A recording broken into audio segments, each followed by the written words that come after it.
السلام علیکم ورحمۃ اللہ وبرکاتہ۔ ساتھیوں دیکھیے، یہ جو عورت ہے، لڑکی ہے، بظاہر یہ اسلامی لباس میں ہمیں دکھ رہی ہے، مگر جیسے جیسے بیچاری نے سکول کالج کی تعلیم پائی ہے، ویسے ویسے یہ اسلام کی تعلیمات سے دور ہوتی گئی اور بالآخر یہ سب کچھ عیاں کر چکی ہے۔ دیکھیے ذرا، یہ دیکھیں، ٹھیک ہے۔ اب دیکھیں، اگر اس نے اسلام کی تعلیم کو پایا ہوتا، رسول اللہ صلی اللہ علیہ وآلہ وسلم کی تعلیمات کو جانتی، سیدہ فاطمہ الزہرا رضی اللہ تعالی عنہا کی سیرت اس کو ازبر کرائی گئی ہوتی، یاد کرائی گئی ہوتی اس کو، ہاں جی، جس طرح رٹے لگا کے کافار جو ہے وہ اپنے لٹریچر کو یاد کرواتے ہیں، اگر یہ اس کو اسلام کی تعلیمات سے آگہی دلوائی ہوتی تو یہ آج ہمارے سامنے اس حالت میں نہ ہوتی۔ کیوں جی؟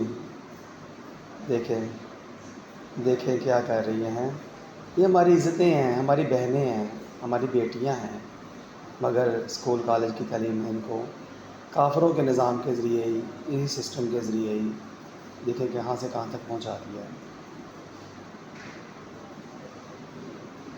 دیکھیں، کیوں جی؟ اللہ اکبر۔ آپ بتائیں، کیا رسول اللہ کی تعلیم اس کو یہ سکھا سکتی تھی؟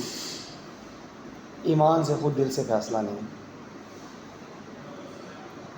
اب بہت سے مسلمانوں کو اس میں کوئی برائی نہیں دکھ رہی ہوگی، اس نے برے کپڑے پہنے ہوئے ہیں، چہرہ دکھ رہا تو پھر کیا ہوا، یہ ہے تو وہ ہے، ہر بندے کی، مگر دکھ کی بات یہ ہے کہ اگر کسی نے اسلام کو پڑھا ہوتا، اسلام کی تعلیمات لی ہوتی، سیدہ فاطمہ الزہرا رضی اللہ تعالیٰ نے کسی کو پڑھا ہوتا، اماں عائشہ صدیقہ رضی اللہ تعالیٰ عنہ، اماں حضرت سیدنا خدیجہ الکبریٰ رضی اللہ تعالیٰ عنہ کی سیرت کو پڑھا ہوتا تو وہ جانتے کہ عورت سراپا ہی پردہ ہے، مگر دکھ کی بات یہ ہے کہ ہمیں آج یہ برائی نہیں لگتی۔ اس کی تشہیر پوری دنیا میں ہو رہی ہے اس بیٹی کی، ہے نا؟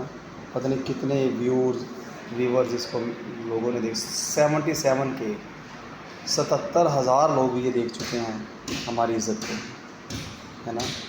اور ویڈیو بنانے والا اور ویڈیو بنوانے والی، آپ بتائیں، کیا رسول اللہ صلی اللہ علیہ وآلہ وسلم کی تعلیمات کے مطابق اپنی زندگیوں کو لے کر کے چل رہے ہیں، یا یہود و نصارہ کی سازش کا شکار بن چکے ہیں؟ کمنٹ باکس میں ضرور بتائیے گا۔